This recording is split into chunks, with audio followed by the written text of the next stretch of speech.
పోరాటాల గడ్డ వరంగల్ పార్లమెంట్ ఎన్నికల నేపథ్యంలో త్రిముఖ పోరుకు సిద్ధమైంది.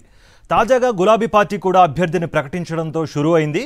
బీజేపీ కాంగ్రెస్ నేతలు మాటల యుద్ధం చెలరేగగా మరోవైపు బీఆర్ఎస్ డిఫెన్స్ లో పడిపోయింది.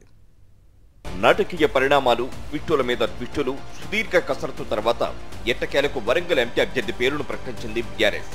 వరంగల్ బీఆర్ఎస్ ఎంపీ అభ్యర్థిగా ఎవరు పోటీ చేస్తారనే అంశంపై క్లారిటీ ఇచ్చేసింది.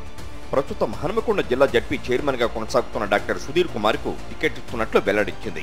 మొదట బీఆర్ఎస్ నుంచి వరంగల్ పార్లమెంట్ అభ్యర్థిగా టికెట్ దక్కించుకున్న కడియం కావ్య ఆ తర్వాత పార్టీకి గుడ్ బై చెప్పడంతో కారు పార్టీ మరొక అభ్యర్థిని వెతకాల్సి వచ్చింది.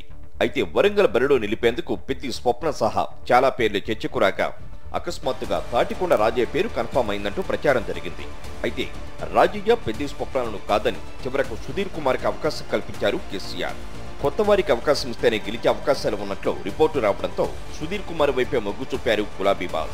వరంగల్ పార్లమెంటు బరిలో అధికార కాంగ్రెస్ పార్టీ నుంచి కడియం కావ్య, బీజేపీ నుంచి ఆరూరి రమేష్ పోటీలో ఉండగా తాజాగా సుధీర్ కుమార్ ను వరంగల్ ఎంపీ అభ్యర్థిగా కేసీఆర్ ప్రకటించడంతో ఎన్నికల పోరు రసవత్తరంగా మారింది.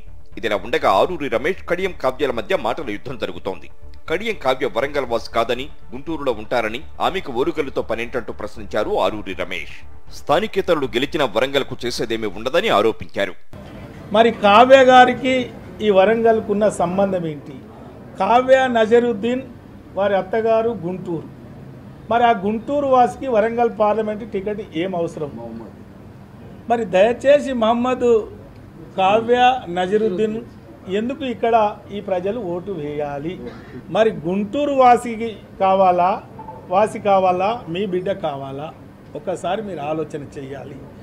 ఓటమి భయంతోనే ఆరూరి రమేష్ అనుచిత వ్యాఖ్యలు చేస్తున్నారని మండిపడ్డారు కడియం కావ్య. తాను వరంగల్ బిడ్డనే అన్న కడియం కావ్య తాను వరంగల్లోనే పుట్టానని, ఇక్కడే చదివి ఉద్యోగం చేశా అన్నారు. ఆయన పోటీ చేస్తున్న పార్టీ విధి విధానాలు, తాను గెలిస్తే వరంగల్కి ఏం చేస్తారో చెప్పకుండా వ్యక్తిగత అంశాలు ప్రస్తావించడం తగదన్నారు. తాను గుంటూరులో ఉండగా ఎప్పుడు చూశారని కౌంటర్ ఇచ్చారు. అప్పుడే అంత భయం ఎందుకు? మీ పార్టీ విధానాలు మాట్లాడండి. మీ పార్టీ ఏం చేసింది గతంలో 10 ఏళ్ల నుంచి? ఇక ముందు గెలిస్తే పొరపాటున మీరేం చేయబోతున్నారు? మీ పార్టీ విధానాలు మాట్లాడండి. ఒక అభ్యర్థి యొక్క వ్యక్తిగత జీవితం గురించి మాట్లాడాలంటే మీ ప్రచారం అంత డొల్లగా ఉందా? మీకు ఎలాంటి మాటలు లేవా మీ దగ్గర?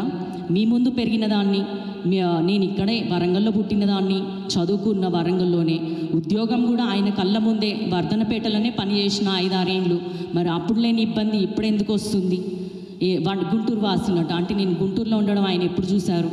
మొత్తంగా రాష్ట్రంలోని 3 ప్రధాన పార్టీలకు కీలకంగా మారిన ఓరుగల్లు గడ్డపైన త్రిముఖ పోరు షురూ కాక ఇప్పటికే నేతల మధ్య మాటల తోటాలు పేలుతున్నాయి. ఎలక్షన్స్ దగ్గర పడుతున్న వేళ నాయకుల విమర్శలు, ప్రతి విమర్శలతో రానున్న కాలంలో ఎన్నికల పోరు మరింత రసవత్తరంగా మారనుంది.